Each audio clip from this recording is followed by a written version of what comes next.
All right. So this live stream is all about understanding the value of content in your business. Like you, as the owner of the business or leader of the business, or really even leader of a department, the importance of putting together content and putting that content out onto the internet, right? Like, what's the point of doing it? And trust me, I'm someone that didn't really want to do content whatsoever. But after doing it now for a period of time, I can see the value and it's worth doing, right? And trust me, right now I have a window of time between my 1:30 call and my 2 o'clock call. There's a million things I'd rather be doing or able to do, should be doing than make content right now, right? But in this window, I'm doing it because I'm making a push to make, doubling down on the content that I put out in 2026 for the reason that what I've come to realize is it's one of the highest forms of leverage that I can possibly do as the leader of my organization for the brand, not just for a personal brand, but for the company. And let me explain that. So, first of all, content is what Dan Martell, the author of Buy Back Your Time and an awesome business coach, talks about as one of the four um, ways of leverage, like the four C's of leverage. And what he talks about is the four C's of leverage are capital, right? With capital, you have a lot of leverage. You can do a lot of things with capital. Number two is content. Number three is building a community, and four is code, right? If you have the ability to build code, or if you were able to build an app, that code was used, right? If you have some ability to leverage code, this is one of the C's of leverage. Capital, obviously, the number one. Number two is content. Number three is community, and number four is code. So, like, if you think about it, if you had a giant community of people that listen to you, that are a captive audience, right? What is that? That's something that makes you valuable, that makes your business valuable.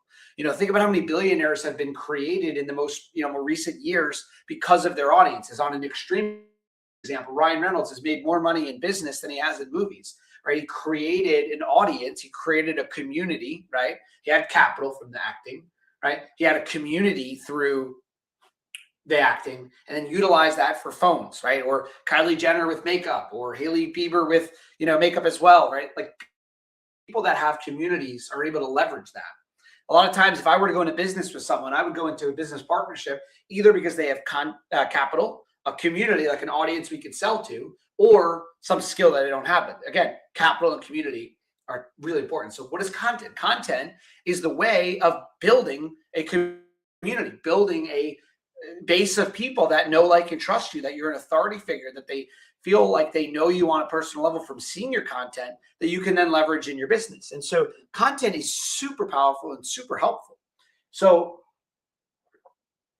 how does it work? The way that it works is, first of all, you don't have to really overthink content. I remember when I first started making content, I was very uncomfortable. I thought I had to be a certain way. What I realized was I'm just going to be myself, right? There's nothing different really between me on camera and me in my real life. I just try to be myself. And this is the best way to create content, because then you don't have to really overthink it, right? Just authentically be you. Share your wins, share your lessons, share your, negative things that happen. Just be in front of the camera, just be available. I'll give you an example. I've never made content for my living room like this. I feel weird. I have my couch behind me, Christmas tree behind me, or I'm in my living room. And that's something I normally do. No, but you know what? Why not? Why not, leverage wherever I am? If I'm in the office, I'm making content. If I'm home now, I'm going to start making content. And this is my own journey. And if you look back at my Instagram all the way down, only a couple of years ago, I didn't post at all on Instagram. My last post was from like 2020 or something, and it was 2023. I didn't only, really start doing content until a couple of years ago. And listen, is it amazing for me? No. Do I have thousands of followers? No. Do I get lots of views? No, but it doesn't matter. What matters is the audience that is viewing is the exact audience that I'm curating. And maybe that's what I just tell myself to make this stuff. But the reality is, I've learned that when I make this content, it helps me recruit people. It helps me recruit brands. It helps me recruit franchise owners. It helps me recruit franchise consultants that buy into the mission and believe in what we're doing, right? At the end of the day, that's what I'm doing. It's like getting a chance to speak on stage, except for free, on a computer and on my phone from the comfort of my house, right? Like, think about the leverage behind that. The ability to communicate with people and meet them where they are, which is on a screen usually, and be able to share your message and get results out of it, right? So what's the point? Like, for me, very clear goal. I'm trying to recruit great people to work at Voda and work at Franchise Playbook. That's my number one job as the CEO of the company. And the more that I put this content out, I find us hiring more and more teammates. Dan, I saw your content, watched your video, I liked your post, saw your thing, so I just got engaged, whatever. And the next thing you know, they're in our kind of like hiring funnel and they're working at Voda. That's the whole point. Is it comfortable for me? No. So if you own a business and you're thinking about doing content, just keep that in mind. The best creators, and I'm certainly not one of them, but the best creators out there, they don't like doing it either, probably. They're not comfortable doing it either. But they've come to realize that the amount of value in putting out videos about your business and about yourself is worth the discomfort. It's worth the time investment or sometimes the monetary investment.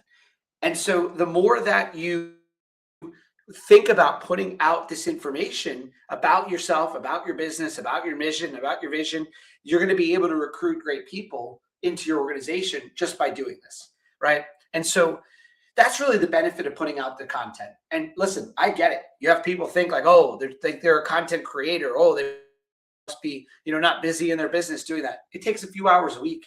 Like for me, I make these videos that you see get posted online. We make them in 4 hours once a month. I change shirts, we change rooms, I batch it out, we do it in one shot, and then those go on the internet.